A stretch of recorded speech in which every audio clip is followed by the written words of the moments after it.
Start करते हैं। जी last time हमने क्या पढ़ा था? हमने string and it's method, right. अच्छा, आज हमारा मेजर जो गोल है वो क्या है कि हम पहले यहाँ पर फाइल बना लेते हैं, क्लास 17.py, और यहाँ से कोडिंग करना स्टार्ट करते हैं।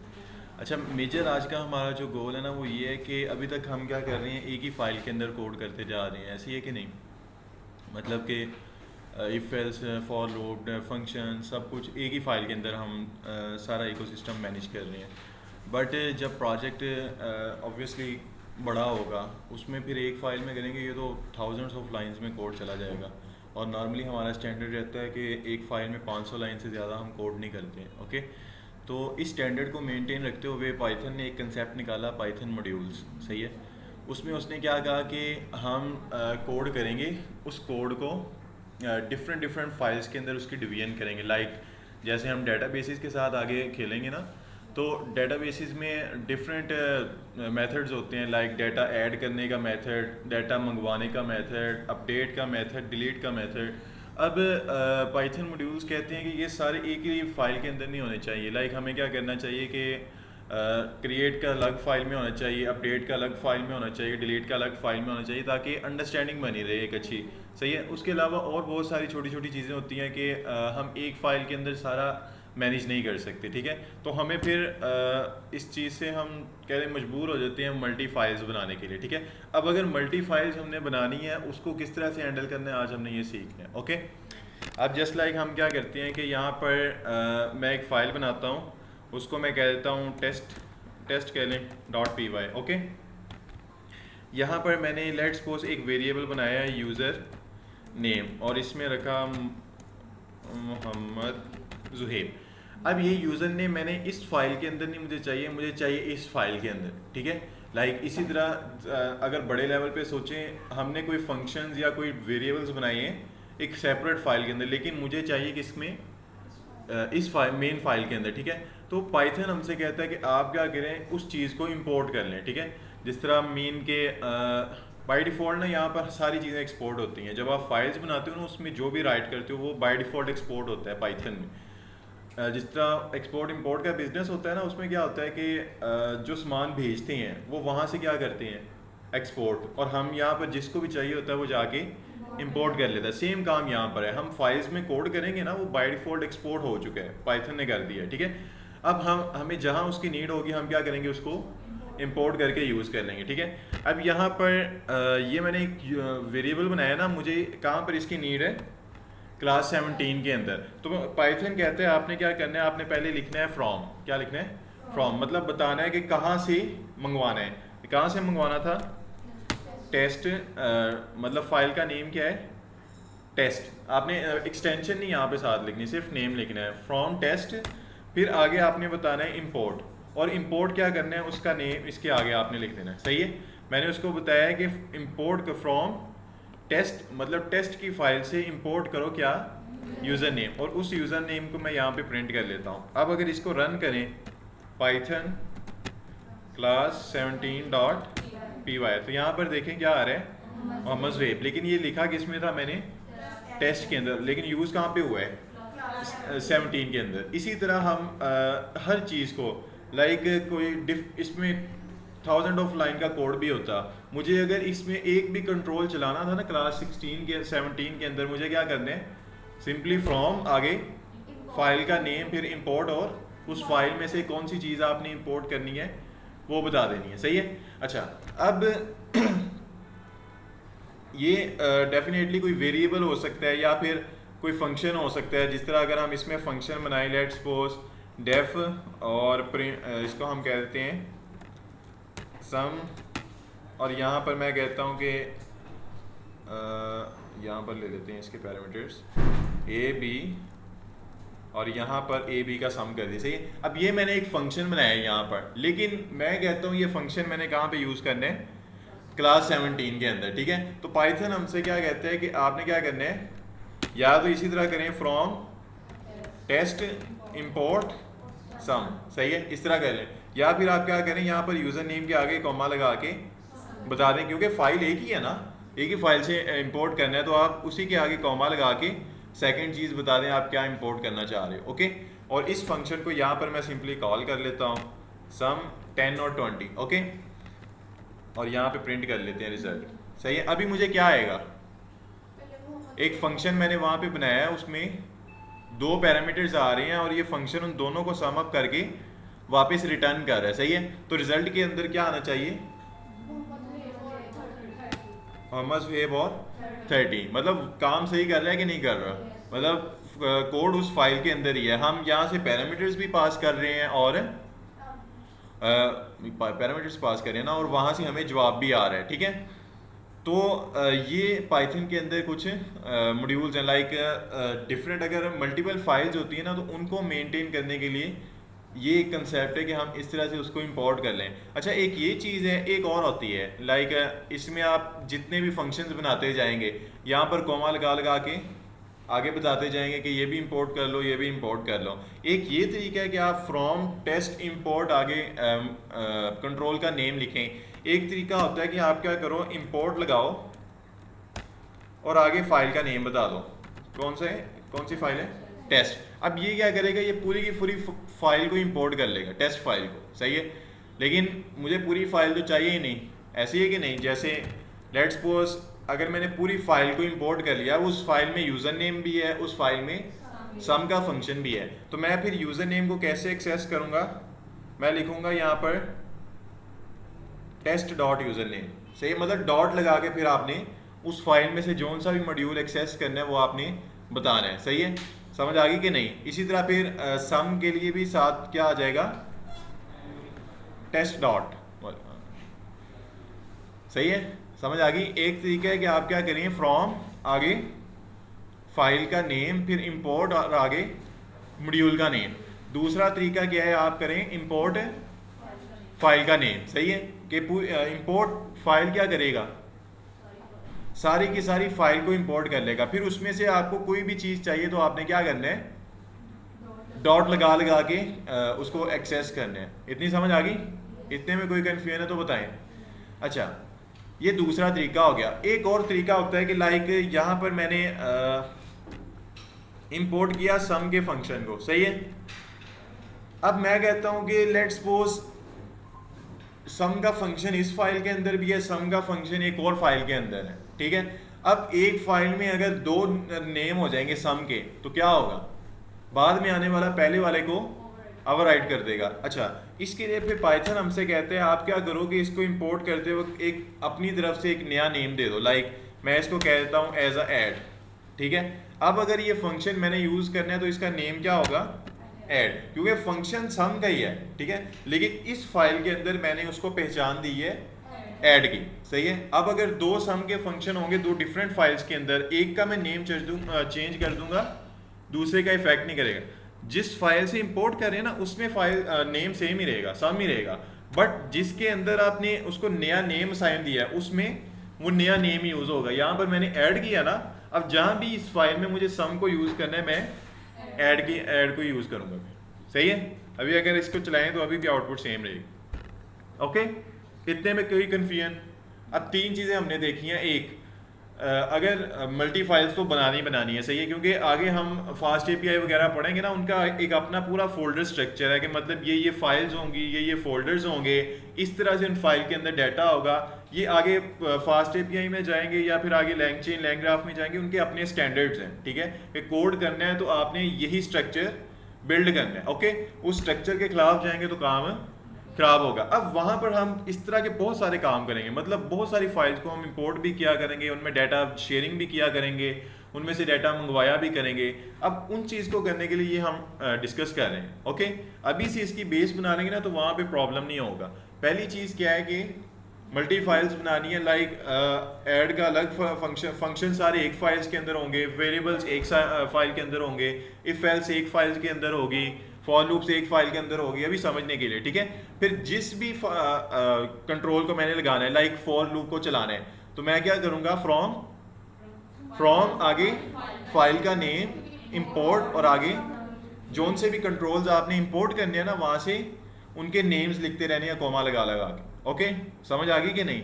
अच्छा, अगर दो फाइल्स के अंदर फंक्शन का नेम सेम है तो क्या करेंगे, और दोनों मैंने यहाँ पे यूज़ करने हैं, तो यहाँ पर एज लगा के उसको नया नेम असाइन दे देंगे, सिर्फ इस फाइल के लिए वो वैलिड होगा। सही है, जैसे सम को मैंने यहाँ पे कहा है ऐड, तो वो सिर्फ इस फाइल के अंदर वैलिड है, उस फाइल में जहाँ से इंपोर्ट कर रहा हूँ उसमें सम ही रहेगा और बाकियों में भी सम ही रहेगा, बस इस मेन फाइल के अंदर इसका नेम ऐड हो। ओके, समझ आ गई? ये दूसरी चीज़ है। तीसरी चीज़ क्या थी कि आप क्या करें, पूरी की पूरी फाइल ही इंपोर्ट कर लें। ठीक है, मतलब इसमें तो हम क्या कर रहे हैं, फ्रॉम के साइंटेक्स में जाए ना, हम कोई पर्टिकुलर कंट्रोल इंपोर्ट करते हैं। सही है, और ये वैलिड भी है, मतलब उस फाइल के अंदर अगर 1000 कंट्रोल है, मुझे चाहिए एक हो, तो बेहतर है कि मैं एक इंपोर्ट कर लूँ उसके वर्सेस के मैं सारी फाइल इंपोर्ट करूँ। ऐसे है कि नहीं, पूरी फाइल इंपोर्ट करूँगा तो क्या होगा, बर्डन आएगा, लोड बढ़ेगा। सही है, एग्जीक्यूशन का फ्लो रुकेगा, स्टक होगा। इस वजह से हम क्या करते हैं, इस साइंटेक्स में ज़्यादा जाते हैं कि सिर्फ उस फाइल को इंपोर्ट करते हैं, उस कंट्रोल को इंपोर्ट करते हैं जो हमें चाहिए होता है। इतनी समझ आ गई आपको? लेकिन स्टिल इसमें आपको क्लैरिटी होनी चाहिए कि हम ऐसे भी कर सकते हैं कि इंपोर्ट लगा के आगे फाइल का नेम लिख दें। इसका मतलब है कि पूरी की पूरी फाइल इंपोर्ट कर लो। सही है, जब पूरी की पूरी फाइल इंपोर्ट कर लिया तो उसके हर कंट्रोल को एक्सेस कैसे करना है, डॉट लगा के। ओके, समझ आ गई इतनी? ओके, अब ये तो मैंने आपको मॉड्यूल्स पढ़ाए हैं ये फाइल्स के रिलेटेड। ठीक है, फाइल्स मैनेजमेंट के लिए, कोई चीज़ एक्सपोर्ट या इंपोर्ट करने के लिए, एक्सपोर्ट बाय डिफॉल्ट एक्सपोर्ट होते हैं सारे। ठीक है, बस इंपोर्ट करने के ये कुछ स्टैंडर्ड्स हैं। अब ये तो है कस्टम के, मतलब कस्टम मॉड्यूल्स हम लगा रहे हैं यहाँ पर। अब पाइथन ने ना मतलब बहुत सारी फाइल्स पहले से बना के रख दी हुई हैं बिल्ट इन। ठीक है, उनको कहते हैं Python built in modules. Okay, उसमें उसने इसी तरह बहुत सारी फाइल्स बनाई हैं और उनको एक्सपोर्ट कर दिया हो। आपने सिंपली क्या करना है, इंपोर्ट करके उसका कोड यूज़ कर लेना। ओके, अब उसको देखते हैं। वो ना सारे यहाँ पर मैंने राइट डाउन किए हैं।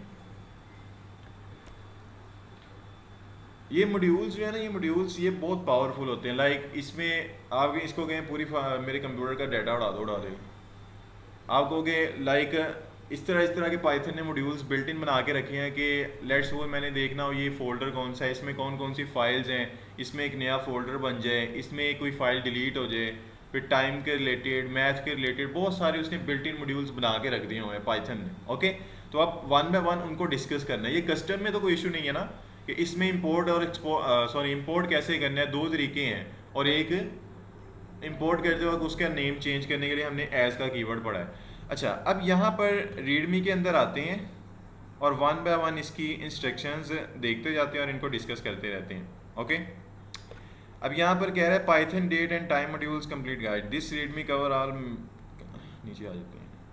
अच्छा, पहला जो हमने पहले टाइप के मॉड्यूल्स पढ़ने हैं ना पाइथन के अंदर, उसको हम कहते हैं डेट टाइम मॉड्यूल्स। ओके, मतलब ये डेट और टाइम के रिलेटेड मॉड्यूल्स हैं जो पहले से पाइथन ने बना के रख दिया, उनको सिंपली इंपोर्ट करना है और यूज़ कर लेना है। पहला यहाँ पे मॉड्यूल वो बता रहे हैं date time. The date time modules provides classes for working with date and time. मतलब एक हमारे पास मॉड्यूल है डेट टाइम का, ये क्या करते हैं, हमें डेट और टाइम रिटर्न करता है। सही है, जैसे इसको अगर मैंने यूज़ करना है तो क्या कैसे करना है, इस सारे को मैं कमेंट कर देता हूँ और यहाँ पर हम लगाते हैं इंपोर्ट आगे डेट टाइम। इसका क्या मतलब है, इंपोर्ट मैंने किस तरह से किया है, इंपोर्ट आगे फाइल का नेम, मतलब मैंने पूरी की पूरी फाइल इंपोर्ट कर ली है। सही है। अच्छा, अब इस डेट टाइम में देखते हैं कि वो कह रहे हैं करंट डेट एंड टाइम अगर आपने एक्सेस करना है ना, तो आपने क्या करना है, उस फाइल में से डेट टाइम का फंक्शन निकालना है और एक फंक्शन कॉल करना है नाउ का। ये क्या करेगा, आपको करंट टाइम देगा। सही है, जैसे अगर हम करें, प्रिंट कर लेते हैं साथ ही, डेट टाइम फाइल के अंदर डेट टाइम का फंक्शन है और उसमें नाउ का फंक्शन है, उसको कॉल करो, तो ये मुझे क्या देगा, करंट डेट एंड टाइम, यही बन रहा है, 3rd मंथ, और डेट भी एक्यूरेट है, और ये थोड़ा टाइम का ये बता रहा है। टाइम का क्या है कि ये वैसे हम एक को एक कंसीडर करते हैं ना, 12 के बाद 1 2 3 4, ये क्या करते हैं 12 के बाद 13 14 15 16 इस तरह आगे चलते हैं। ठीक है, तो ये उसी साइंटेक्स में बता रहा है कि 14 o'clock हो गए हैं। सही है, ये तो फाइल है ना, एक फाइल है, उस फाइल के अंदर उसने कोई फंक्शन कोई मॉड्यूल लिखा है, उसका नेम भी सेम रखा है उसने, डेट टाइम, इस वजह से हमने 2 बार लिखा है। सही है, समझ आ गई कि नहीं? अच्छा, अब अगर आपको करंट डेट एंड टाइम चाहिए हो तो कौन सा मॉड्यूल है? Date time. उसमें से करंट डेट एंड टाइम कैसे निकालना है? पिछला भी तो याद रखे ना, 2 बार डेट टाइम लगाना है, एक फाइल है, एक उसके अंदर का मॉड्यूल है। सही है, समझ आ गई इतनी? अच्छा, उसके बाद ये बता रहा है करंट डेट, मतलब डेट टाइम डॉट नाउ क्या कर रहा है, मुझे current time and current date दे रहा है। अब नेक्स्ट क्या करना है, करंट डेट इंपोर्ट कर लें, डेट टाइम। अच्छा, अगर लेट्स सपोज मैं करता ही ऐसे, यहाँ पर मैं करता from date time import date time, इस तरह से करता, फिर क्या होना था, फिर यहाँ पे मुझे सिर्फ लिखना था डेट टाइम डॉट नाउ। सही है, क्योंकि मैंने फाइल भी बता दी और उसमें से मॉड्यूल कौन सा इंपोर्ट करना है वो भी बता दिया। अब उस मॉड्यूल में से सिंपल नाउ का फंक्शन कॉल कर दें। इतनी समझ आ गई आपको?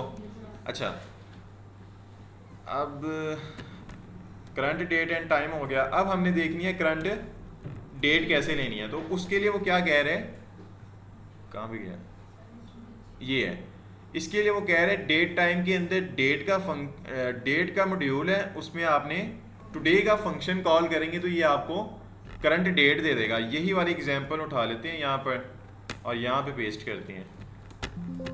इंपोर्ट किया डेट टाइम, और डेट टाइम में से डेट का मॉड्यूल है, डेट टाइम क्या है, ये फाइल है। सही है, और ये क्या है, उस फाइल का एक कंट्रोल है। ओके, उस कंट्रोल में मैंने क्या है, टुडे का फंक्शन कॉल करो, तो ये क्या करेगा, मुझे आज की डेट दे देगा। सही दे रहा है कि नहीं? अब हमने करंट डेट एंड टाइम भी देख लिया गेट करना, और करंट डेट भी देख लिया गेट करना। नेक्स्ट क्या है, करंट, अगर करंट टाइम आपने गेट करना है तो उसके लिए वो क्या कह रहे हैं, आपने करना है, इसको ऊपर ही नहीं, इसको नीचे करना है। आपने यहाँ पे लिखना है date time dot date time dot now, और फिर आगे आपने एक फॉर फंक्शन कॉल करने हैं डॉट टाइम। सही है, तो ये क्या करेगा, आपको करंट टाइम प्रोवाइड करेगा। सही दे रहा है, 14/7/22 सेकेंड है। ओके, समझ आ गई कि नहीं? अब डेट भी गेट करना सीख ली, डेट टाइम इकट्ठा गेट करना भी सीख लिया, और टाइम सेपरेट का गेट करना भी सीख लिया। इतने में कोई कन्फ्यूजन है तो पूछें। नेक्स्ट चलें फिर।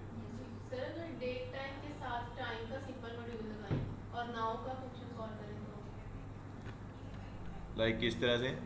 जैसे हमने डेट अभी करंट डेट कॉल की है ना, डेट टाइम के अंदर पहले डेट का मॉड्यूल, फिर आगे टुडे। तो अभी अगर हम ऐसे भी कर सकते, और आगे ऐसे नहीं कर सकते, ऐसे नहीं। फिर आप उस सिंटैक्स में जाओगे, from date time import date time, और आगे टुडे, कोमा लगा के टुडे, इस तरह से करोगे, और इसी तरह फिर कोमा लगा के नाउ, इस तरह से करोगे। ठीक है, समझ आ गई कि नहीं? फिर सिंपली यहाँ पर कुछ भी नहीं करना, इन फंक्शन को कॉल कर देना नाउ को, वो आपको करंट डेट टाइम दे देगा। सही है, समझ आ गई कि नहीं? वो फिर इस तरह से करेंगे। अच्छा, इसके बाद क्या है कि करंट डेट देख ली, करंट टाइम देख लिया, और करंट डेट टाइम इकट्ठा देख लिया। अब नेक्स्ट यहाँ पे आ रहा है कस्टम डेट एंड टाइम। मतलब कि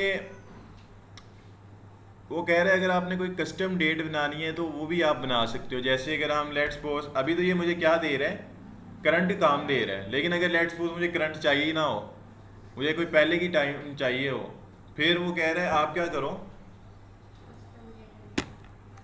यहाँ पर वेरिएबल के अंदर ही डेट टाइम डॉट डेट, और आगे इसमें डेट पास कर दो। सही है, जैसे मैंने किया 24, 6 और 1, ये खुद ही इसको डेट का फॉर्मेट दे देगा। ठीक है, ऐसे अभी अगर इसको चलाऊँ ना, ये देखें 24, 6 और 1, मतलब ये सिंपल, क्योंकि इसने ऊपर ही बताया ना, ये कस्टम डेट एंड टाइम के, ये सिर्फ फॉर्मेट करेगा उसे। ओके, इसमें पहले में आपने ईयर देना है, पहले पैरामीटर में, दूसरे में मंथ, और तीसरे में डे। ओके, इतनी समझ आ गई? आप कितने चीज़ें देख ली डेट टाइम में? 4। चौथी कौन सी है? कस्टम डेट, अगर आपने लगानी है। फिर एक और चीज़ ये यहाँ पर असाइन कर रहा है, ये क्या है, लाइक इसको तो मैं ख़त्म करता हूँ और यहाँ पर प्रिंट कर लेता हूँ पहला भी और दूसरा भी। पहले में ये क्या कर रहा है कि ये सिर्फ डेट बना रहा है, ऐसे ही है ना। दूसरे में ये क्या कर रहा है, ये डेट भी बना रहा है साथ टाइम भी बना रहा है। लाइक ये ईयर है, ये मंथ है, ये डेट है, ये हावर है, ये मिनट है और ये सेकंड है। अगर इसको मैं चलाऊँ ना, यहाँ पर देखें सही आ रहा है कि नहीं। जो मैंने करंट डेट और डेट एंड टाइम पास किए उसने उसी तरह से उसको फॉर्मेट कर दिया, सही है। अब 5 हमने डेट टाइम के मॉड्यूल्स देख लिए हैं, सही है। पहला नाउ, दूसरा टुडे, तीसरा टाइम, चौथा डेट एंड पांचवा date time, custom date time. Okay,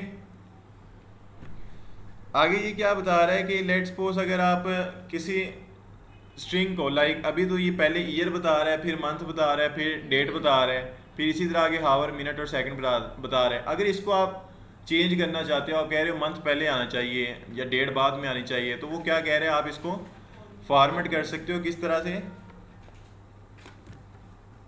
इनको नीचे करते रहते हैं साथ साथ।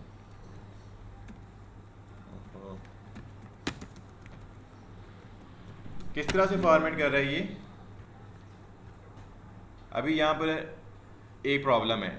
अब ये नाउ से स्टार्ट कर रहे हैं, ऐसे ही है ना। इसका मतलब क्या है, इसने ऊपर लगाया फ्रॉम डेट टाइम पूरा, सही है। इससे पहले हमें नाउ से पहले हमेशा फाइल का नेम, क्योंकि मैं पूरी फाइल को इंपोर्ट कर रहा हूँ ना। इसने बोला किस तरह से एग्जांपल दिए, इसने इंपोर्ट किया है from date time, import date time और आगे नाउ, इसलिए वो अब यहाँ से नाउ से स्टार्ट कर रहा था, ठीक है। लेकिन हम क्या कर रहे हैं, हम पूरी फाइल इंपोर्ट कर रहे हैं, तो मैं फिर यहाँ पर पूरा सिंटैक्स लिखूँगा।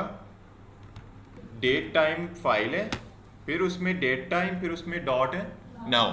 नाउ क्या करेगा, मुझे करंट टाइम देगा। फिर आगे मैंने strf टाइम मतलब स्ट्रिंग फॉर्मेट टाइम, सही है, इसकी फुल फॉर्म है स्ट्रिंग फॉर्मेट टाइम।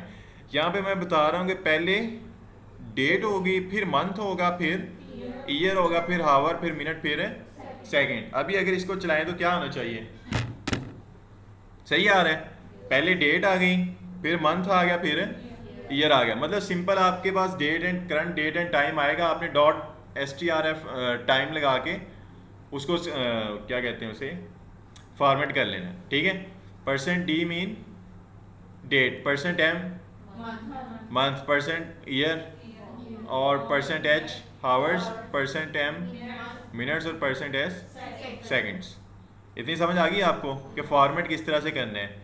नेक्स्ट क्या बता रहा है कि string to date strf time, मतलब कि अगर लेट्स सपोज आपके पास कोई स्ट्रिंग है, जैसे यूज़र से जब भी आप डेट लोगे, ठीक है। अब इनपुट का डाटा हमेशा एक टाइप में आता है, उसको हम कहते हैं इनपुट का डाटा किस टाइप में आता है, स्ट्रिंग टाइप में, ठीक है।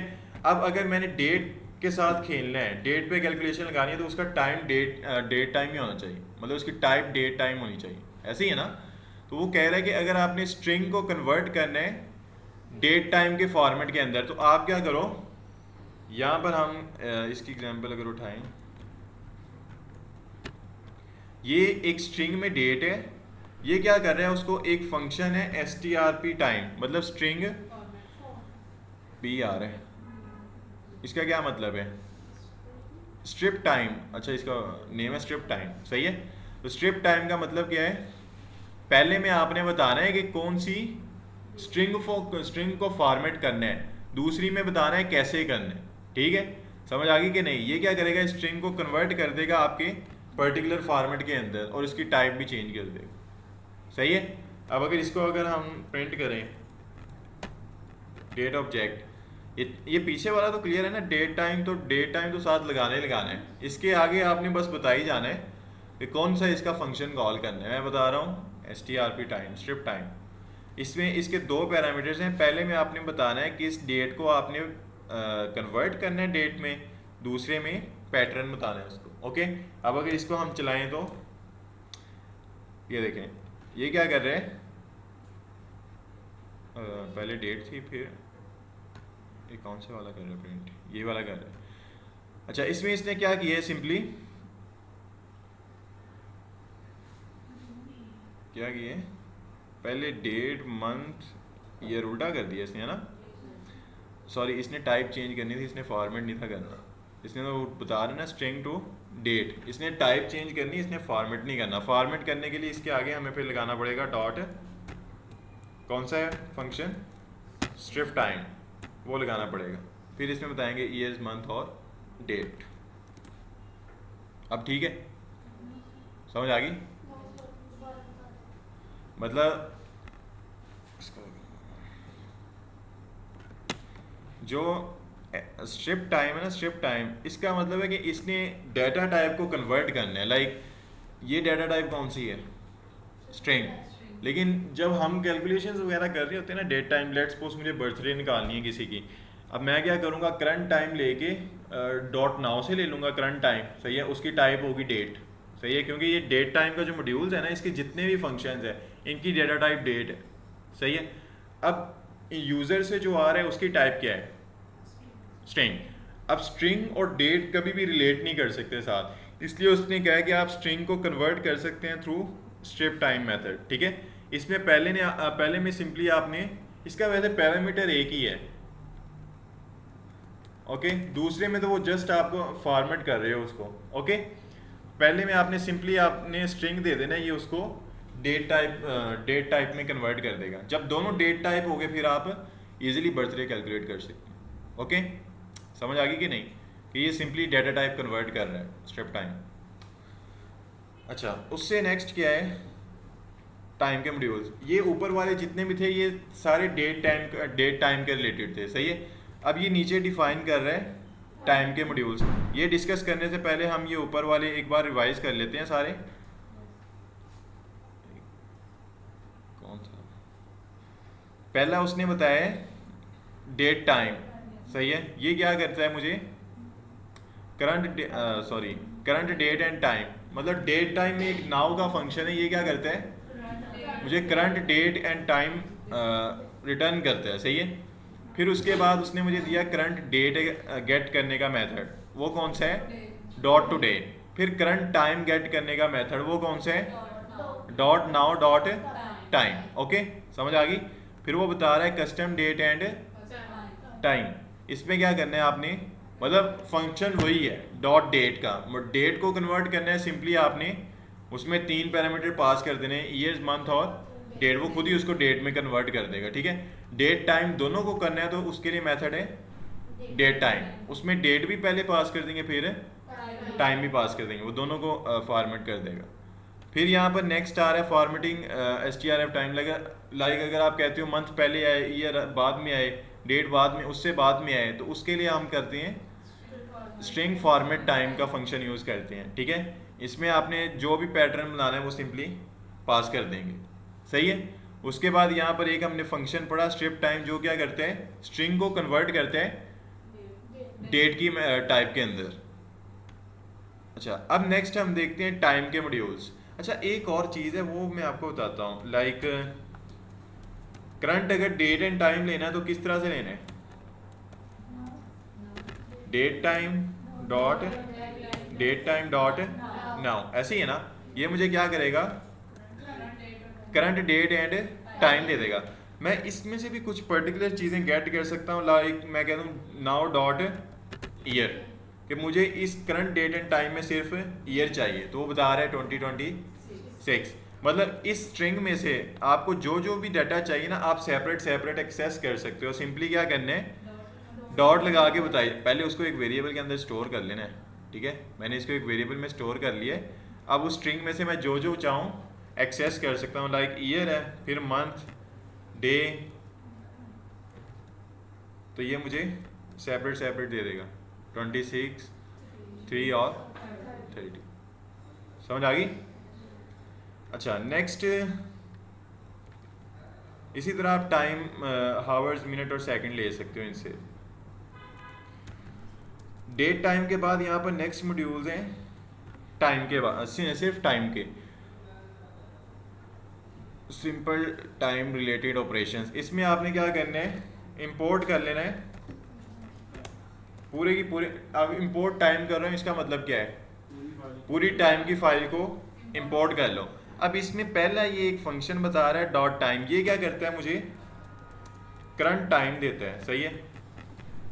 लाइक टाइम डॉट टाइम करें, ये क्या दे रहा है मुझे, करंट टाइम दे रहा है मिली सेकेंड्स में, ठीक है। लाइक एक सेकंड के अंदर कितने मिली सेकेंड्स होते हैं, 1000, ठीक है। 1000 मिली सेकेंड्स हो तो एक सेकंड बनते हैं। ये यहाँ पर जो आपको टाइम दे रहा है ना, ये मिली सेकेंड्स का दे रहा है, सही है, समझ आ गई कि नहीं। मतलब कि टाइम कैलकुलेट होना ऑफिशियली शुरू हुआ था 1970, 1 जनवरी 1970 से, सही है। तो तब से लेके अब तक जितना टाइम गुजर गया है ना, वो सारे टाइम को मिली सेकेंड्स में कन्वर्ट करके यहाँ पर शो कर रहा है इतना टाइम हो गया, सही है, समझ आ गई कि नहीं। अभी अगर दोबारा मैं इसको चलाऊँ ना, अब इसकी वैल्यू चेंज हो जाएगी, क्यों, क्योंकि सेकंड्स बदले हैं ना, इस वजह से ये चेंज हो गया। ओके, समझ आ गई। तो डॉट टाइम का जो मेथड है ये क्या करता है, मुझे टाइम देता है करंट मिली सेकेंड्स के अंदर, ये साथ याद रखना। अच्छा, उसके बाद यहाँ पर एक मेथड ये बता रहा है, इसको मैं साथ ही रखता हूँ, टाइम डॉट स्लीप। इसका मतलब क्या है कि आप अपने प्रोग्राम को कुछ देर के लिए रोक दो। लाइक मैं यहाँ पर कहता हूँ 200, सही है, मतलब 200 सेकंड के लिए ये रुक जाए। अब अगर मैं इसको चलाऊंगा ना, यहाँ पर देखें ये प्रिंट नहीं करेगा, मतलब इसको टेक्निकली नंबर 5 पे जो है वो प्रिंट करना चाहिए ना, वो नहीं करेगा, क्योंकि लाइन नंबर 3 पे मैंने इसको स्लीप कर दिया, इसको रोक दिया है। ये तब तक नहीं चलेगा जब तक 200 सेकंड्स पूरे नहीं हो जाएंगे, सही है। हम इसको छोटा कर लेते हैं, 2 सेकंड्स कर लेते हैं, ओके।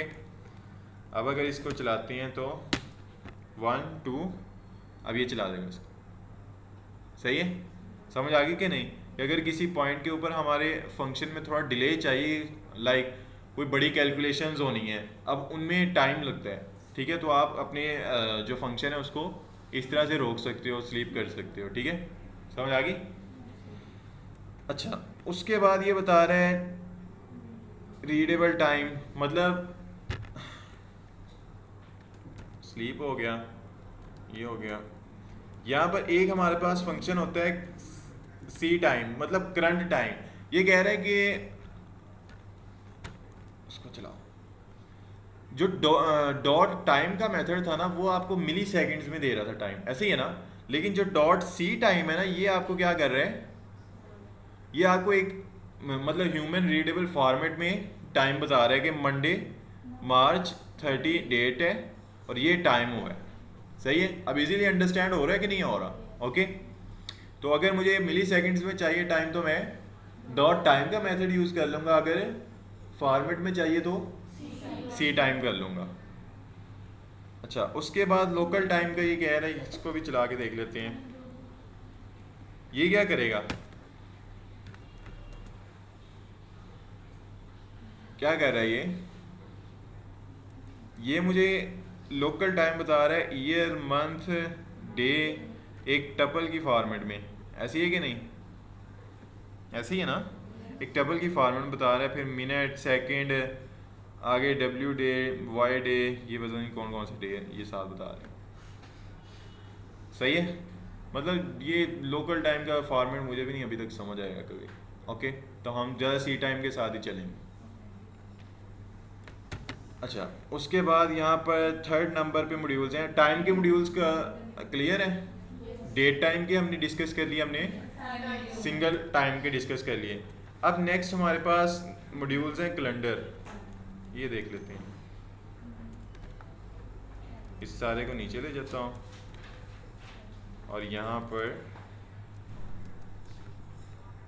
अब कैलेंडर क्या है, use to display and manage calendars. वो कह रहे कैलेंडर का हमारे पास एक मॉड्यूल है जो डिस्प्ले करते हैं हमारे कैलेंडर्स वगैरह को, इसको भी इंपोर्ट कर लेते हैं, इंपोर्ट कैलेंडर।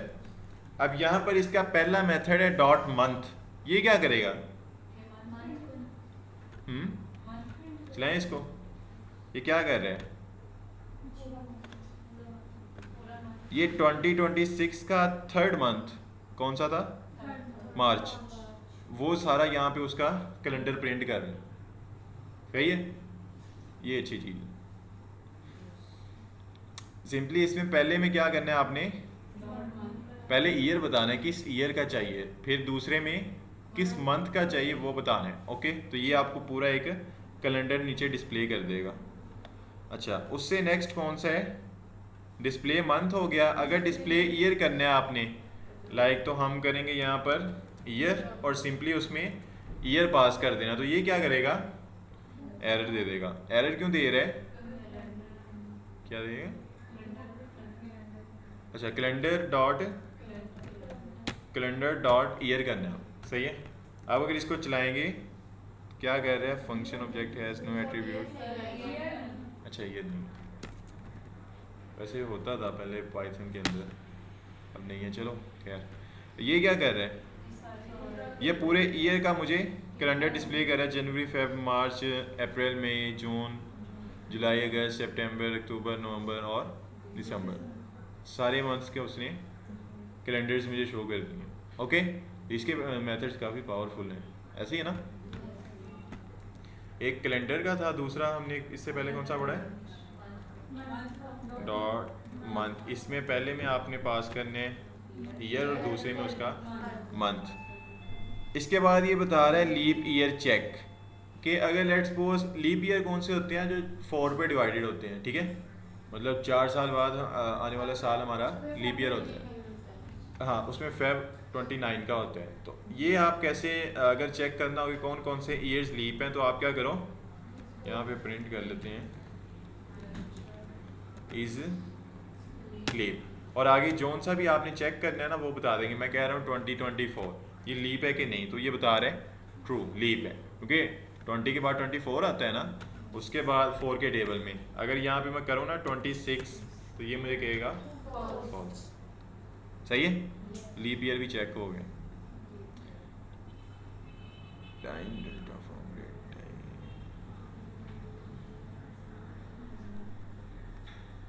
अच्छा ये एक कंसेप्ट रह गया, ये देख लेते हैं। तो कैलेंडर के हमारे मॉड्यूल्स हो गए। अब लास्ट है, ये लास्ट नहीं है वैसे, ये मैंने आज के लिए इतने राइट डाउन किए थे, वैसे बहुत हैं, ओएस के हैं, मैथ के हैं, बहुत सारे हैं, ठीक है। अच्छा यहाँ पर नेक्स्ट वो बता रहे time delta from date time used for date time. अगर आपने डेट की कैलकुलेशंस वगैरह करनी है तो उसके लिए एक इसने मेथड दिया है टाइम डेल्टा का। ये क्या करता है कि सिंपली जैसे मैंने बताया था ना कि हमने अगर लेट्स सपोज किसी की बर्थडे कैलकुलेट करनी है, तो हम उससे उसकी डेट पूछेंगे बहुत, जब वो पैदा हुआ है, और आज का टाइम निकालेंगे, फिर दोनों का डिफरेंस निकाल लें, सही है। तो ये इस तरह की कैलकुलेशंस करने के लिए इसने हमें एक मेथड दिया है टाइम डेल्टा का। इसको अगर मैं यहाँ पर चलाऊँ और इंपोर्ट कर लेते हैं, क्या इंपोर्ट करना है, डेट टाइम, सही है। उसमें से ये ऐसे कर लो, from date time import date and time delta. Date dot today क्या करेगा, क्या देगा, करंट डेट, और future today plus time delta days 5। इसको देखते हैं ये मुझे क्या देता है, print today and future. Today में क्या दे रहा है, आज की डेट, और फ्यूचर में मतलब अगले 5 दिन उसने मिक्स कर दिए, सम अप कर दिए, ठीक है।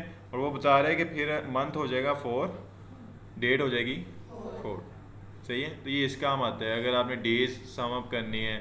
फिर मेरे ख्याल से और भी ऑप्शन होते हैं कि डेट डिफरेंस, लाइक मंथ भी होगा, नहीं डेज ही, सही है। इसको आप अचीव कर सकते हो इस तरह से, ओके। इससे नेक्स्ट क्या है, डेट का अगर आपने डिफरेंस निकालना है, ये वो चीज़ है बर्थडे वाली। मैं आपको यहाँ पर इसको चला के देता हूँ,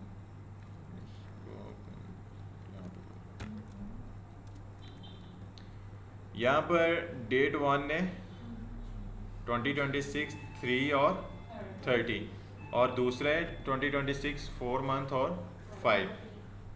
डेट इज़ नॉट डिफाइंड क्योंकि वो इंपोर्ट नहीं किया, तो यहाँ पे कर लेते हैं from date time import date.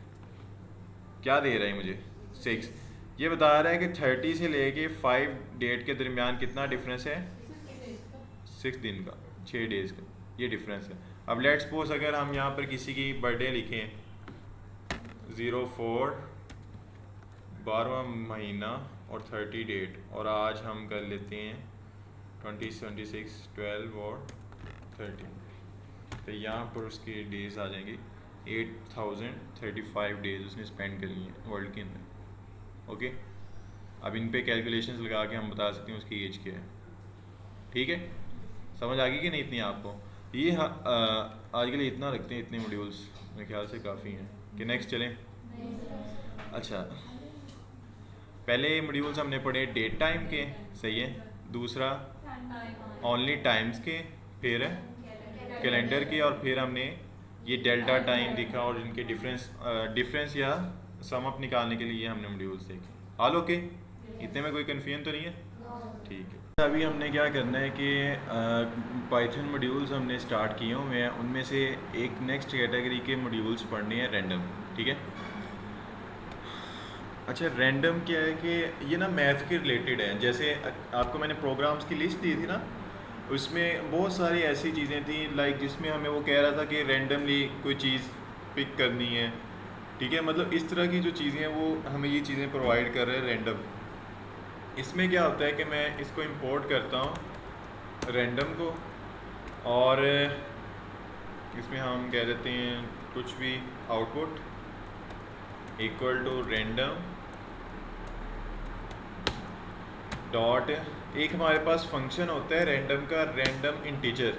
कौन सा होता है? रैंडम इंटीजर, रैंड इंट, सही है। ये क्या होता है कि अगर आपने कोई भी रैंडम नंबर इंटीजर, सही है, कोई भी लेना है ना, तो उसके लिए ये फंक्शन उन्होंने दी है। इसके ना दो पैरामीटर्स हैं। पहले मैं आप बताते हो कि कहाँ से स्टार्ट करने हैं। मैं कह रहा हूँ 1 से लेके, दूसरे में बताना है कहाँ तक, 100 तक। 1 से 100 के दरमियान कोई भी रैंडम नंबर मुझे दो। मतलब ये करेगा क्या, जितनी बार ये फाइल चलेगी ना, हर बार चलने पर ये एक नया रैंडम नंबर देगा। अब मैंने इसको कहा है इंटीजर, तो ये इंटीजर कौन सा होता है? जिसमें पॉइंट्स नहीं होते, ठीक है। तो ये रैंडम नंबर देगा इंटीजर, ओके, समझ आ गई कि नहीं? और उसकी रेंज कहाँ से कहाँ होगी? 1 से 100 तक। तो अभी अगर हम इसको चलाएं साथ साथ, यहाँ पे रखते हैं और प्रिंट कर लेते हैं साथ आउटपुट को, ओके। तो अब इसको चलाएं, क्या कह रहे हैं? क्लास, अच्छा 18 आएगा ना, अभी भी डायरेक्टरी मैच नहीं की, पाइथन क्लास 18.2, सही है। यहाँ पर अभी 64 दे रहे हैं, दोबारा चलाऊँगा 40, 80, 98, 100 से ऊपर नहीं जाएगा। जो मैंने रेंज दी है ना, उसके अंदर ही हर बार चलने के ऊपर एक रैंडम नंबर देगा, सही है। अब आपके पास जो प्रोग्राम्स आए थे ना, उनमें जब भी रैंडम नंबर की बात आएगी तो आप इस तरह रैंडम डॉट रैंडम इंटीजर से एक इंटीजर जनरेट कर लोगे, ठीक है। समझ आ गई कि नहीं? अच्छा, उसके बाद इसी से मिलता जुलता है एक रैंड इंट होता है, एक हमारे पास होता है, इसको मैं नीचे ले जाता हूँ, एक हमारे पास होता है रैंडम डॉट रैंडम, सही है। इसका कोई पैरामीटर नहीं होता, सही है, ये पैरामलेस है। इसमें क्या होता है कि ये आपको रैंडम नंबर देता है अपनी मर्ज़ी से बिटवीन 0 to 1, मतलब 0 से 1 के दरमियान 17 डिजिट्स का ये एक रैंडम नंबर आपको प्रोवाइड करता है। अगर मैं इसको चला के दिखाऊँ ना, यहाँ पर देखें कहाँ से स्टार्ट हो रहा है, 0 की रेंज में, 0 पॉइंट समथिंग। तो ये 0 से 1 की रेंज के अंदर रहते हुए आपको 17 डिजिट्स का एक रैंडम नंबर देता है। कौन? डॉट रैंडम का मेथड। जबकि रैंडम इंटीजर क्या कर रहा था? आपको इंटीजर दे रहा था आपकी पर्टिकुलर रेंज के अंदर, लेकिन ये क्या कर रहा है, इसकी रेंज फिक्स है कि इसने 0 से 1 के अंदर अंदर सारे आपको देने हैं इंटीजर्स, ओके। समझ आ गई कि नहीं? इतने में कोई कन्फ्यूजन? अच्छा, अब अगर लेट्स सपोज मैं कहता हूँ मुझे 0 से 1 की रेंज में नहीं चाहिए, मुझे 100 की रेंज में चाहिए, मतलब मुझे 17 डिजिट्स का नंबर चाहिए, लेकिन अभी जो 0 से 1 के अंदर है ना, मैं कहता हूँ कि ये 100 के अंदर होना चाहिए, 0 से 100 के दरमियान। तो आप क्या करो, फिर इसको मल्टीप्लाई कर दो 100 से, ठीक है। अब अगर इसको मैं चलाऊँ तो 21, 65, 23, 45, 100 से नहीं कभी ऊपर जाएगा, सही है। अब भी ये 17 डिजिट्स का ही नंबर दे रहा है, लेकिन अब ये 0 से 1 की रेंज में नहीं है, ये 0 से 100 की रेंज में है। समझ आ गई कि नहीं? एक आपके पास ऑप्शन है रैंडम इंटीजर, वो क्या करेगा, हमेशा आपको इंटीजर में देगा, जबकि जो डॉट रैंडम का फंक्शन है ना, वो हमेशा फ्लोटिंग पॉइंट में देता है वैल्यू, और 17 डिजिट्स का ये नंबर होता है। इसकी बाय डिफ़ॉल्ट रेंज 0 से 1 होती है, अगर आपने कोई पर्टिकुलर रेंज फिक्स करनी है तो उस उतने नंबर से इसको मल्टीप्लाई करते हैं, ये उसके बिटवीन हो जाएगा। सही है, समझ आ गई कि नहीं इतनी? अच्छा, अब इससे नेक्स्ट क्या है कि रैंडम इंटीजर हो गया है। लेट्स सपोज कि रैंडम, अगर मैंने कोई रैंडम आईडी, यूनिक आईडी देनी है किसी को, लाइक हमारे पास आगे हम डेटाबेसेस पढ़ेंगे, वहाँ पर स्टूडेंट्स का ही डाटा हमने सेव करना है। अब हर स्टूडेंट की एक अलग पहचान होती है, ऐसे ही है ना, एक तो रोल नंबर होता है उसका, ऐसे ही है ना। लेकिन अगर लेट्स सपोज 2 स्कूल्स या 2 ब्रांचेस का डाटा एक ही डेटाबेस में सेव हो रहा है, फिर तो रोल नंबर मिक्स हो सकता है, सेम हो सकता है। फिर हम क्या करते हैं, हम खुद से जब हम डेटाबेस में डाटा सेव कर रहे होते हैं ना, तो हम हर स्टूडेंट के डाटा को एक यूनिक आईडी देते हैं, सही है, ताकि वो यूनिकली आइडेंटिफाई हो सके। ओके, वो हम कैसे करते हैं, करते इसके थ्रू ही हैं।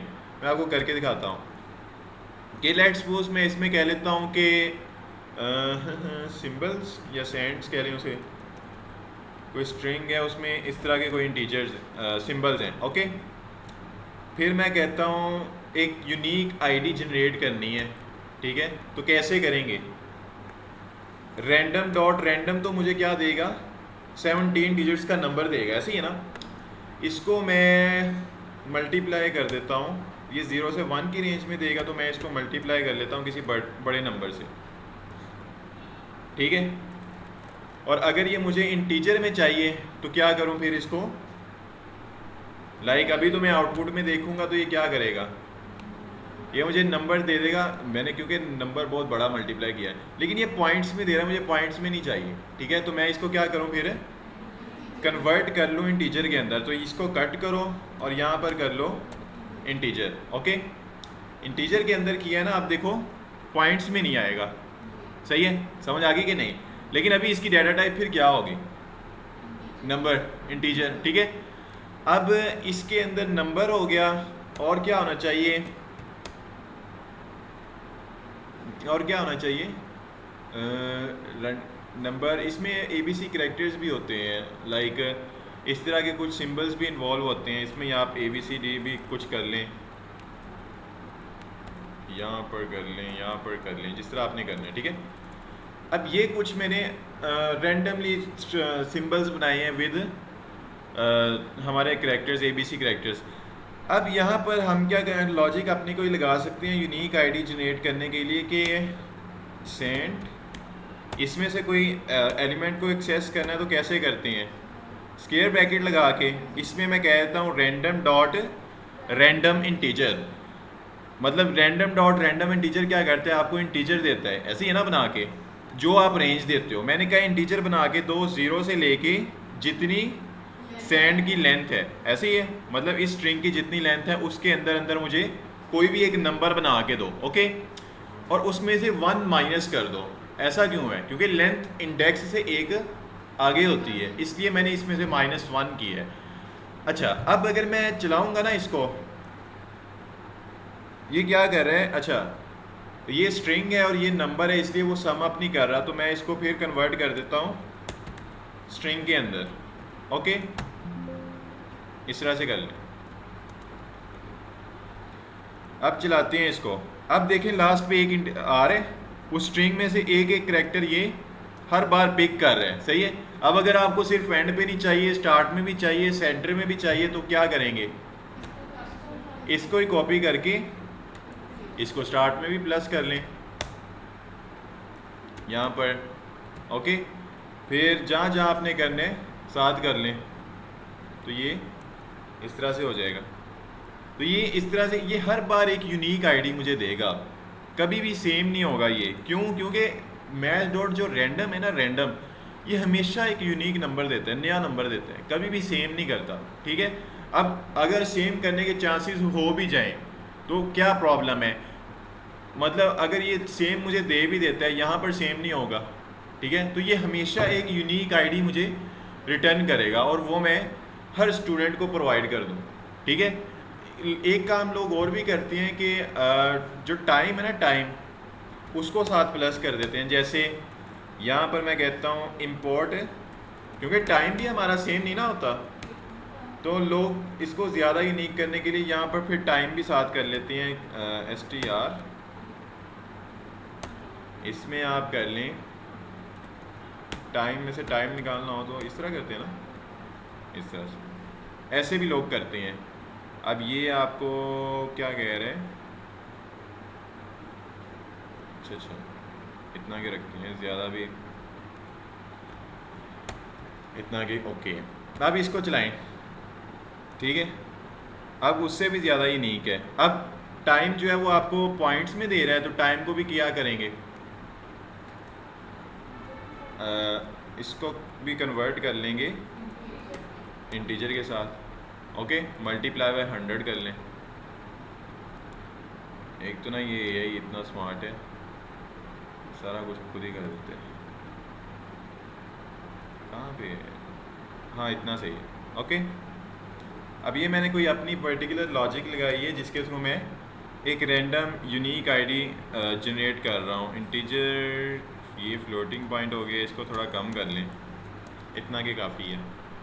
फिर यहाँ पे कोई ABC करैक्टर आएगा, फिर टाइम के साथ कोई नंबर मुझे आएगा, और ये लास्ट वाली चीज़ें नहीं मुझे चाहिए क्योंकि ज़्यादा बड़ी हो रही है ना आईडी, इतना के इनफ है, ओके। तो अब अगर मैं इसको चलाऊँगा ना, हर बार मुझे यूनिक आईडी आएगी, सही है, जिसमें ABC करैक्टर्स भी हैं, जिसमें सिंबल्स भी हैं, जिसमें टाइम मतलब नंबर्स भी हैं, ओके। समझ आ गई कि नहीं। इसी तरह आप जब भी डेटाबेस में डाटा सेव करोगे ना, तो क्या करोगे, हर डाटा को इसी तरह से एक यूनिक आईडी जनरेट करके पास कर दोगे, सही है। फिर उसी आईडी के थ्रू उस डाटा को एक्सेस करो। समझ आ गई।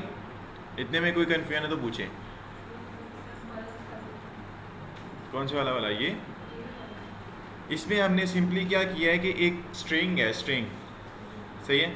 अब स्ट्रिंग भी मैंने बताया था, स्ट्रिंग में से भी डाटा एक्सेस करना हो तो सेम लिस्ट की तरह होता है। जैसे लिस्ट में हम करते हैं ना, लिस्ट का नेम आगे स्क्वायर ब्रैकेट्स और इसमें इंडेक्स देते हैं, सेम इसी तरह है। अब सेंड किया है, एक स्ट्रिंग है, स्ट्रिंग में से भी अगर कोई पर्टिकुलर करैक्टर एक्सेस करना हो तो हम स्क्वायर ब्रैकेट्स लगाते हैं और उसमें उसका इंडेक्स पास करते हैं। इसमें इंडेक्सिंग कैसे होती है कि हर करैक्टर को एक इंडेक्स दिया जाता है। जैसे स्टैटिक है ना, इसको 0 होगा, एंड को 1, जी को 2, इसी तरह सॉन, ओके। अब इसके अंदर जो भी इंडेक्स आएगा ये उस इंडेक्स पे जो पड़ा होगा मुझे देगा, ऐसे ही है ना। सेम काम यहाँ पे हो रहा है। यहाँ पे देखें, मैंने कहा उस स्ट्रिंग के अंदर से मुझे कोई पर्टिकुलर करैक्टर एक्सेस करना है, ऐसे ही है। ये सिंटैक्स वही है कि नहीं। इसके अंदर मैंने सिंपली क्या किया है, रैंडम डॉट रैंडम इंटीजर। ये क्या करता है रैंडम इंटीजर, ये आपको इंटीजर देता है रैंडमली, और इंटीजर किस रेंज में देता है, जो आप इसकी पैरेंथेसिस में रेंज देते हो, ऐसे ही है। मैंने इसकी पैरेंथेसिस में क्या कहा कि 0 से स्टार्ट होगा और कहाँ तक जाएगा, इस स्ट्रिंग की लेंथ तक। मतलब अगर लेट्स सपोज इसकी लेंथ 16 है तो इंडेक्सेस कितने होंगे, नहीं एक पीछे 15, ठीक है। इसलिए मैंने इंडेक्सेस तक रखने के लिए एक -1 कर दिया, ठीक है। अब होगा क्या कि रैंडम इंटीजर हर बार इस लेंथ के अंदर से कोई यूनिक, मतलब हर बार कोई एक इंटीजर मुझे देगा। फिर होगा क्या कि उस इंटीजर के ऊपर जो भी पड़ा होगा वो मुझे मिल जाएगा, ओके। यहाँ पर फिर मैंने स्ट्रिंग में से कोई ना कोई चीज़ पिक कर ली, और ये तो सिंपल है ना, रैंडम डॉट रैंडम करेंगे, 0 से 1 के दरमियान आपको एक नंबर मिलना है, ठीक है। अब मुझे 0 से 1 के अंदर नहीं चाहिए था, मुझे बड़ी रेंज में चाहिए था। मैंने क्या किया, मल्टीप्लाई कर दिया उसे उस नंबर के साथ, सही है। अब क्योंकि ये इंटीजर है, ऐसे ही ना, ये मतलब रैंडम डॉट रैंडम आपको स्ट्रिंग देगा। अब स्ट्रिंग को मल्टीप्लाई करने नंबर के साथ, तो ये वैलिड है नहीं, तो इसलिए पहले मैंने इसको क्या किया, कन्वर्ट किया इंटीजर के अंदर, ठीक है। इधर ही रुक जाए। अच्छा, पहले क्योंकि ये स्ट्रिंग था ना, इसको मैंने कन्वर्ट किया किसके अंदर, इंटीजर के अंदर, ठीक है, ताकि इनकी जो मल्टीप्लिकेशन है ये पॉसिबल हो सके, ओके। ये दोनों मल्टीप्लाई हुए। अब इनके मल्टीप्लाई होने के बाद मैंने इसने जो भी नंबर देना है उसको किस में सम अप करना था, पीछे जो करैक्टर आया है, तो मैंने इसको अगेन शिफ्ट कर लिया स्ट्रिंग के अंदर, क्योंकि स्ट्रिंग और इंटीजर नहीं ना सम हो सकते, इसलिए मैंने फिर अगेन इसको कन्वर्ट किया स्ट्रिंग के अंदर।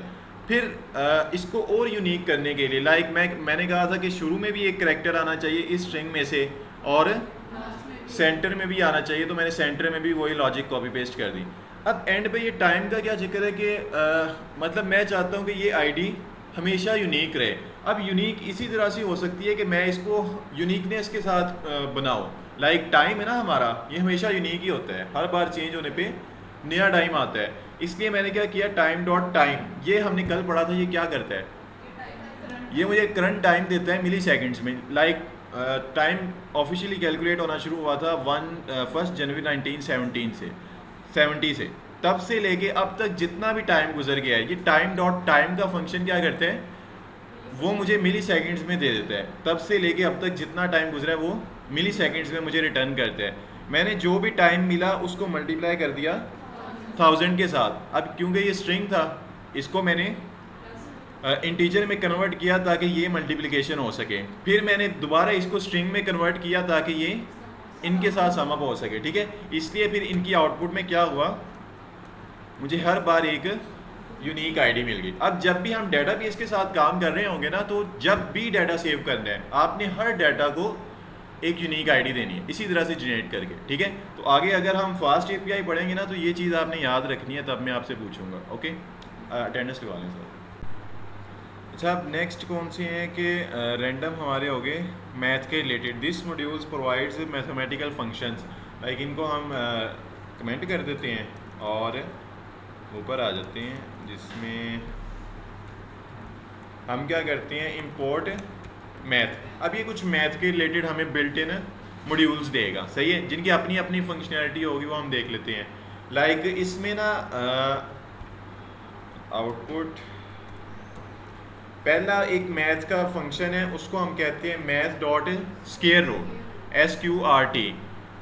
ये क्या करता है, इसकी पैरेंथेसिस में जो भी नंबर देंगे ना आप, ये उस नंबर का स्क्वायर रूट आपको देगा फाइंड करके। अभी 16 का स्क्वायर रूट क्या होता है, 4, ठीक है, मतलब 4 से कटिंग हो जाती है ना। तो अगर इसको मैं प्रिंट करूं तो क्या आना चाहिए यहाँ पर, 4, सही है। 0.0 दे रहा है तो उसका कोई प्रॉब्लम नहीं, इसको इंट में कन्वर्ट करेंगे ना तो ये पॉइंट नहीं देगा फिर साथ, सही है। समझ आ गई कि नहीं, कि मैथ डॉट स्क्वायर रूट का एक फंक्शन है जिसमें जो भी हम पास करें ना नंबर, ये हमें उसका स्क्वायर रूट फाइंड करके देते हैं। अच्छा, उसके बाद यहाँ पर जिस तरह ये स्क्वायर रूट है ना, इसी तरह हमारे पास एक यहाँ पर वो बता रहे हैं एक और मेथड होता है, उसको हम कहते हैं फैक्टोरियल। फैक्टोरियल फाइंड करने के लिए भी उसने हमें मॉड्यूल दिया। अब फैक्टोरियल क्या होता है, लाइक मैंने यहाँ पर 3 पास किया है ना, 3 से पिछले जितने भी नंबर्स हैं, लाइक 3 से पीछे 2 है ना, उनको मल्टीप्लाई करते जाएं। 3 मल्टीप्लाई बाय 2, 2 से पीछे 1, 3 2 बार कितना होता है, 6, 6 मल्टीप्लाई बाय 1, 6। तो यहाँ पर अगर फैक्टोरियल देखें ना 3 का, तो क्या आएगा, 6, सही है। समझ आ गई कि नहीं, इतने में कोई प्रॉब्लम कि फैक्टोरियल किस तरह से फाइंड करना है और स्क्वायर रूट किस तरह से करना, क्लियर है। अच्छा, अब इसके बाद एक हमारे पास होता है, उसको हम कहते हैं, इसने राइट डाउन पता नहीं किया कि नहीं, चलो मैं बता देता हूँ। एक हमारे पास होता है मैथ डॉट पावर। इसके 2 पैरामीटर्स हैं। लाइक पहले पावर का मतलब क्या होता है, किसी भी नंबर का स्क्वायर रूट, क्यूब या कोई भी नंबर आ जाए, सही है, वो पावर रूट होता है।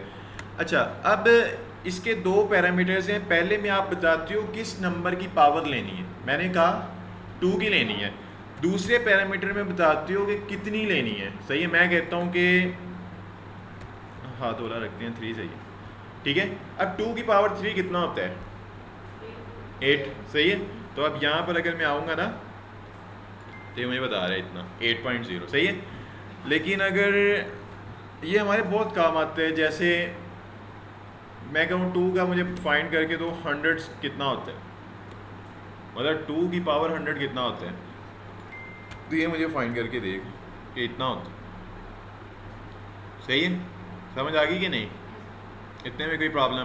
कि पावर अगर आपने के लेनी है तो किस तरह से लेनी है, मैथ डॉट पावर, और उसके 2 पैरामीटर्स हैं, 2 और पहले में जिस नंबर का लेना है, दूसरे में जितनी पावर लेनी है। इसी तरह ना हमारे पास एक और मेथड होता है, उसको हम कहते हैं मैथ डॉट सील, या सॉरी पहले एक हमारे पास होता है राउंड। राउंड ऑफ क्या होता है हमारे पास, जैसे मैं यहाँ पर एक नंबर लिखता हूँ ये वाला, ओके। अब राउंड का मतलब होता है कि पॉइंट के बाद अगर इंटीजर 5 या 5 से बड़ा है तो पीछे में एक इंक्रीमेंट करो, और अगर कम है तो ऐसे ही रहने दो। अब ये देखते हैं ये राउंड क्या करता है।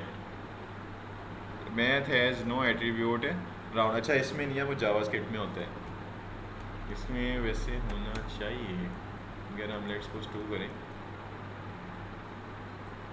नहीं, मैथ डॉट राउंड नहीं होता यहाँ पर ना, फिर जावास्क्रिप्ट में ये होता है। यहाँ पर फिर इसके अगेंस्ट एक और आता है, उसको हम कहते हैं सील। सील का क्या मतलब है कि पॉइंट के बाद, वैसे तो स्टैंडर्ड है ना कि 5 या 5 से अबव होगी तो पीछे एक इंक्रीमेंट होगा। जो मैथ डॉट सील है ना, ये कहते हैं कि पॉइंट के बाद अगर 0 भी है तब भी मैंने पीछे एक इंक्रीमेंट कर दिया। सॉरी 0 नहीं, मतलब 1 2 3 4 5 इस तरह का कोई भी इंटीजर है, चाहे एक ही है, इसने पीछे इंक्रीमेंट कर देना। मतलब सील है ना, सील मतलब ऊपर, ठीक है। तो ये हमेशा देखेगा कि पॉइंट के बाद नंबर आ रहा है कि नहीं आ रहा, उसको नहीं फ़र्क पड़ता वो कम है वो ज़्यादा है, इसने पीछे एक इंक्रीमेंट कर देना है। जैसे अभी अगर इसको चलाऊँ ना तो ये मुझे देगा 4, और ये क्या कर रहा है, ये पॉइंट्स के बाद सारी ख़त्म कर रहा है, मुझे एक इंटीजर दे रहा है। ओके, समझ आ गई कि नहीं। इसको राउंड ऑफ करके एक इंटीजर मुझे दे रहा है, सही है। इसी तरह जिस तरह मैथ डॉट सील है ना, हमारे पास एक और होता है उसको हम कहते हैं मैथ डॉट फ्लोर। क्या कहते हैं, मैथ डॉट फ्लोर। इसका क्या मतलब होगा, फ्लोर मीन ये नीचे, सही है। लाइक पॉइंट के बाद अगर इंटीजर 5 से बड़ा भी होगा या 5 होगा, ये पीछे नहीं कभी इंक्रीमेंट करने देगा, ठीक है। जैसे अभी अगर इसको चलाओ ना, अभी टेक्निकली होना चाहिए।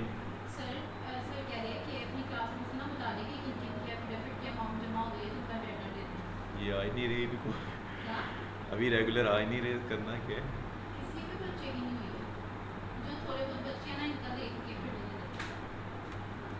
अच्छा यहाँ पर देखिए मैथ डॉट फ्लोर क्या कर रहे हैं, पॉइंट के बाद इवन के 6 था तो पीछे एक इंक्रीमेंट होना चाहिए था ना, लेकिन मैथ डॉट फ्लोर नहीं करता, सही है। मतलब यहाँ पर 2 ऑप्शन है आपके पास, या आप इंक्रीमेंट करवा लें या फिर ना करवाएं। टेक्निकली हम पीछे चलते हैं, हम इंक्रीमेंट होने नहीं देते, सही है। समझ आ गई कि नहीं, कि सील मतलब जिस तरह ऊपर होती है ना सीलिंग, कि हमेशा एक इंक्रीमेंट करना है। फ्लोर मीन फ्लोर नीचे होता है ना, तो मतलब कभी भी पीछे इंक्रीमेंट नहीं करना। समझ आ गई। अब हमने मैथ के कितने मेथड्स पढ़े हैं, 5। कौन कौन से, square root, factorial, power, ceil और फ्लोर। अच्छा ये हो गया। अब क्या है कि मैथ के भी हो गए,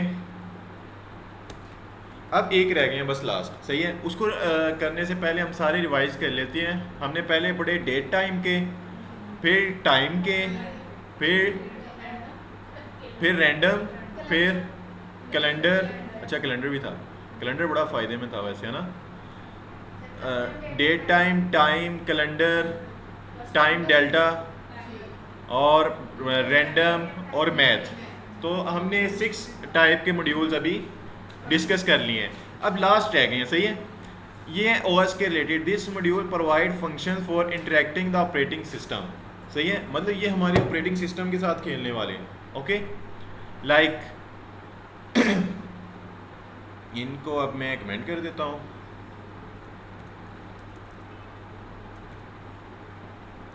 यहाँ पर आप जिस तरह बाकियों को इंपोर्ट कर रहे थे ना, इसी तरह import OS. OS mean operating system.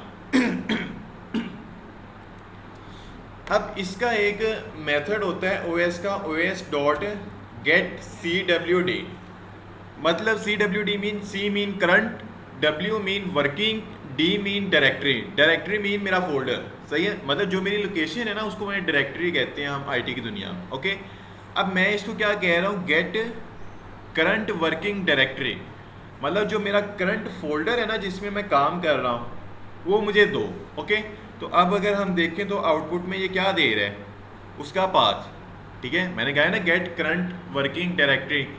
तो ये क्या करेगा, मेरी हार्ड से लेके उस फोल्डर तक मुझे सारा पाथ दे देगा। ऐसे ही नहीं कर रहा कि डी ड्राइव है, उसमें वेब डाटा का फोल्डर है, फिर टीचिंग का फोल्डर है, नेवटेक कोर्सेज हैं, एडवांस पाइथन का कोर्स है और उसमें क्लास 18 है। तो ये आपको क्या करते हैं, करंट फोल्डर तक का सारा पाथ दे देते हैं।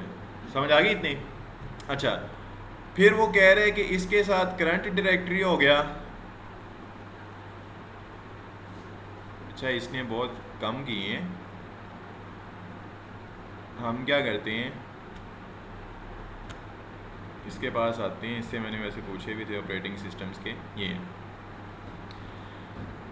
क्योंकि ओएस के है ना, ये ज़्यादातर मेरे माइंड में नहीं बैठते, ठीक है, तो इसलिए मैं फिर इससे पूछ लेता होता हूँ। अब पहला ये बता रहे करंट डायरेक्टरी, ये मैंने अभी डिस्कस किया, os.get_cwd करेंगे, ये क्या करेगा, करंट फोल्डर तक आपको सारा पाथ दे देगा। ओके, अच्छा, उसके बाद ये एक बता रहा है फोल्डर के फाइल्स देख, ओह ये तो उर्दू में शुरू हो गए। अच्छा, इसका ना ये पता नहीं मेरी सेटिंग्स इसकी हिली है, ये कभी इंग्लिश में बात करता है, कभी उर्दू में बात करता है, कभी ये लैंग्वेज से बाहर चला जाता है, कुछ नहीं इसका पता चलता। अच्छा, लेकिन अच्छा है हमारे लिए। ये कह रहे हैं कि os.list डायरेक्टरी करके एक हमारे पास मेथड होता है, ये क्या करता है, इसको अगर मैं चलाऊँ ना, लिस्ट डायरेक्टरी, ये करंट फोल्डर के अंदर जितनी भी फाइल्स और फोल्डर्स होंगे वो मुझे देगा। जैसे इसको चलाऊँ ना मैं, तो क्या बता रहा है, ये बता रहा है करंट फोल्डर के अंदर एक फाइल है क्लास 18.py, एक फाइल है readme1.md। सही, क्योंकि एक से ज़्यादा फाइल्स थी ना, तो एक से ज़्यादा डाटा हो तो हम क्या करते हैं, लिस्ट में सेव करते हैं, तो इसलिए उसने मुझे लिस्ट का सिंटैक्स ही दिया। समझ आ गई इतनी? एक हमने पढ़ लिया get CWD, get current working directory, जो आपको करंट फोल्डर तक का सारा पाथ देगा। एक हमने पढ़ लिया लिस्ट डायरेक्टरी के इस फोल्डर के अंदर कितने फोल्डर्स या फाइल हैं उनकी लिस्ट दे दो। अच्छा, उसके बाद नेक्स्ट कौन सा है कि मेक डायरेक्टरी, ये क्या करते हैं, इसको ही नीचे कर लें, os.make डायरेक्टरीज, मतलब अगर आपने कोई फोल्डर बनाना है ना करंट फोल्डर के अंदर, तो मेक डायरेक्टरी का आपके पास फंक्शन है, और इसके यहाँ पैरेंथेसिस के अंदर आप फोल्डर का नेम दे देते हो। जैसे मैं कह देता हूँ टेस्ट, सही है, ओहो क्या कर रहा है यार ये, मैंने इसको बता दिया क्या है, एक फोल्डर बनाओ जिसका नाम रखो टेस्ट। जैसे ही मैं इसको चलाऊंगा ना, यहाँ पर देखो एक फोल्डर बन गया टेस्ट, सही है, समझ आ गई कि नहीं? अब जिस तरह ये फोल्डर बनाने का है ना, फाइल बनाने का भी होना चाहिए वैसे, चलो वो मैं कर लेता हूँ, लेकिन फोल्डर का पता चल गया कैसे बनाना है। अब जिस तरह बनाने का मेथड है ना, इसी तरह इसको डिलीट करने का भी मेथड है। लाइक मैं इसको कहता हूँ, उसके लिए होता है RM डायरेक्टरी, सही है, इसका मतलब है फोल्डर को डिलीट करो। अभी मैं फाइल की बात नहीं कर रहा, मैं कर रहा हूँ फोल्डर की। तो यहाँ पर सिंपली आपने फोल्डर का नेम दे देना है। अब इसको चलाऊंगा ना, वो फोल्डर डिलीट हो जाएगा। ओके, अब मैंने आपसे बात की थी ना कि ये OS के इतने मतलब पावरफुल होते हैं मॉड्यूल्स की, इनसे आपको मेरे सिस्टम के सारे फोल्डर्स डिलीट कर दो। वो ये मेथड था RM डायरेक्टरी, सही है, इसमें आप पूरा पाथ दे दें अपने सिस्टम को, ये सारा कुछ डिलीट कर दें। ओके, समझ आ गई कि नहीं? अच्छा, नेक्स्ट क्या है कि रिमूव डायरेक्टरी। ये तो फोल्डर को डिलीट करने के लिए ना हमारे पास एक रिमूव का भी होता है। रिमूव होते हैं फाइल्स को डिलीट करने के लिए। लाइक यहाँ पे मैं कोई फाइल बनाता हूँ test.py, और यहाँ पर सिंपली क्या करते हैं, test.py फाइल का नेम दे दें, सही है। ये क्या करेगा, इसको चलाएंगे ना, उस फाइल को डिलीट कर दे, सही है, समझ आ गई कि नहीं? फिर हमारे पास एक और होता है डॉट रीनेम का नेम। ये क्या करेगा, यहाँ पर मैं कोई फाइल बनाता हूँ test.py। अब ये रीनेम के दो पैरामीटर्स हैं। एक पहले में आप बताते हो कि किस फाइल का नेम चेंज करना है, रीनेम का मतलब है उसका नेम चेंज करना। पहले पैरामीटर में आप उसका पुराना नेम देते हो, दूसरे पैरामीटर में आप इसको नया नेम देते हो, मैं कहता हूँ test2.py। अब इसको चलाऊंगा ना तो आप देखो इसका नेम क्या आ गया, test2.py। सही है, समझ आ गई कि नहीं? और कौन सा है, rm file delete, rename folder, environment variable, ये मैं यूज़ नहीं किया कभी, वैसे देख लेते हैं। फाइल बनाने का भी होगा, वो अभी हम इससे पूछ लेते हैं। os.env iron, ये क्या करेगा ये हम देख लेते हैं। इसको ऑफ कर देते हैं, ठीक है। अच्छा ये क्या कह रहा है मुझे, इन्वायरमेंट दे रहा है, मतलब इस करंट फोल्डर तक जो भी चीज़ है वो सारा मुझे इन्वायरमेंट दे रहा है कि आपके कंप्यूटर के अंदर किस किस तरह से कौन कौन से फोल्डर्स हैं, ये बता रहा है। प्रोग्राम डाटा है, ऐप डाटा है, ये डायरेक्टरीज़ हैं, मतलब सारी डिटेल दे रहा है आपके सिस्टम में जो इन्वायरमेंट है आपके सिस्टम का। अब ये इन्वायरमेंट लेके रिमूव करें, RM डायरेक्टरी करें, ये सारा कुछ डिलीट कर देगा। सही है, समझ आ गई कि नहीं? सारे सिस्टम जो भी उसमें चल रहा है, जोन से मॉड्यूल्स चल रहे हैं, उन सब का दे रहा है।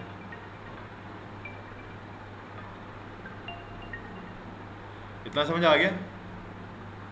अब नेक्स्ट क्या है, अब फाइल बनाने का इससे पूछें।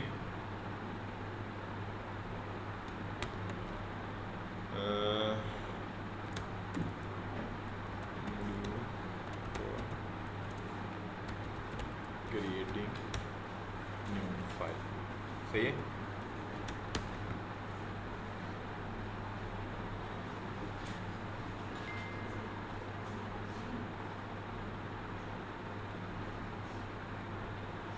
वो कह रहे हैं कि फ़ाइल क्रिएट करने का डायरेक्ट ऑप्शन तो नहीं है, लेकिन हम और कोई मैकेनिज़्म लगा लगू के कर सकते हैं। ये कम्प्लेक्सिटी में डालेगा आपको, तो फ़ायदा नहीं है, ठीक है। तो समझे आप सिर्फ फोल्डर बना सकते हैं, फाइल नहीं बना सकते। ओके।